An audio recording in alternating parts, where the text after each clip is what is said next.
Hello, hello. Welcome back to the Luana English Podcast. I'm Luana, and as always, I'm here with my wonderful co-host, Josimar. Hi, everyone. Great to be back in the studio. How are you doing today, Luana? I'm feeling inspired, Josimar. Today, we're diving into a topic that is everywhere in the news lately. We're talking about the workplace, but not about offices or computers.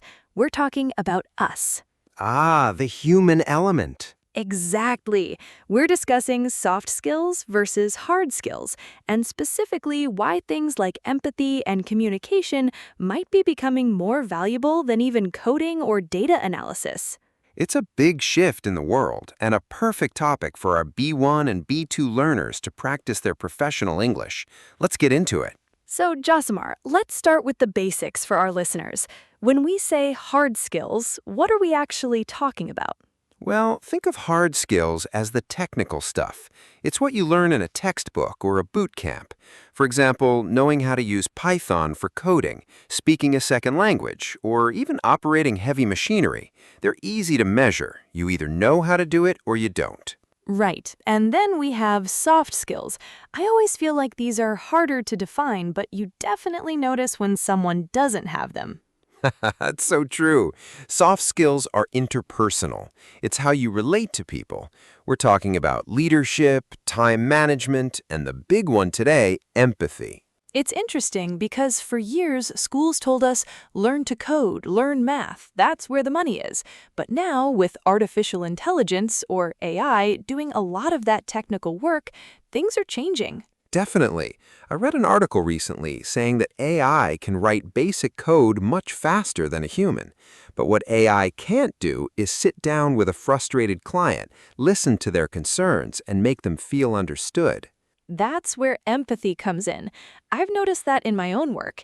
It's one thing to finish a project on time, but it's another thing entirely to manage a team where everyone feels heard.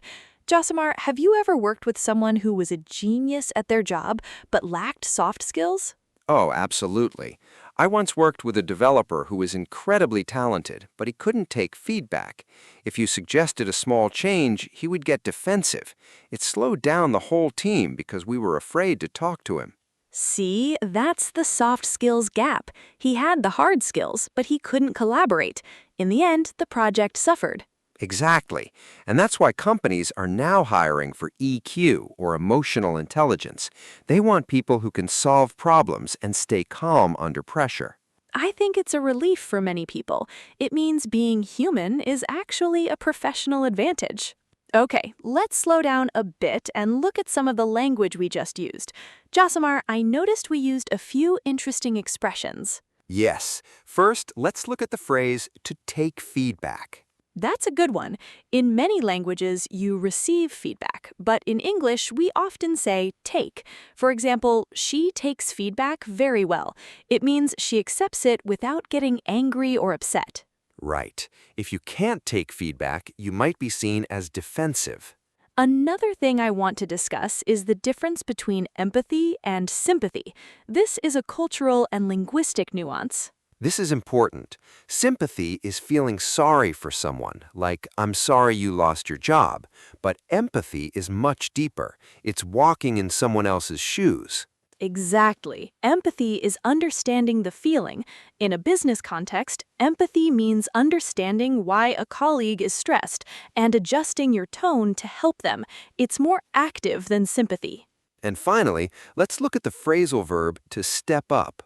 I said that leaders need to step up their communication. Step up means to increase your effort or take more responsibility.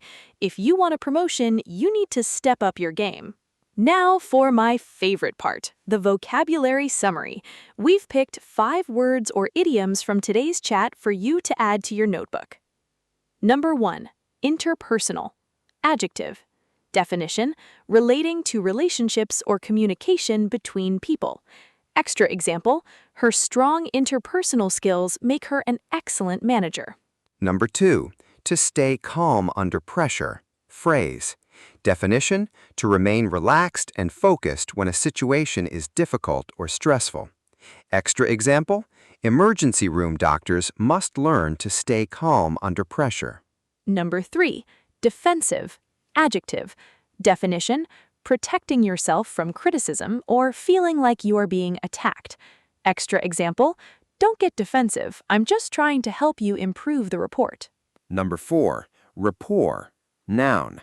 Definition: a friendly, harmonious relationship where people understand each other's feelings.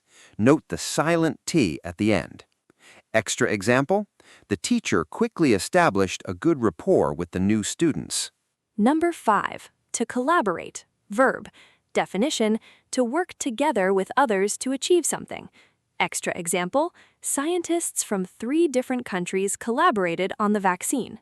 That's all for today's episode. Remember, while learning to code or use new software is great, don't forget to practice your listening and your empathy. Your homework for today: try to use one of our 5 vocabulary words in a sentence. Leave it in the comments or write it in your journal. Thanks for listening to the Luana English Podcast. We'll see you in the next episode. Bye-bye.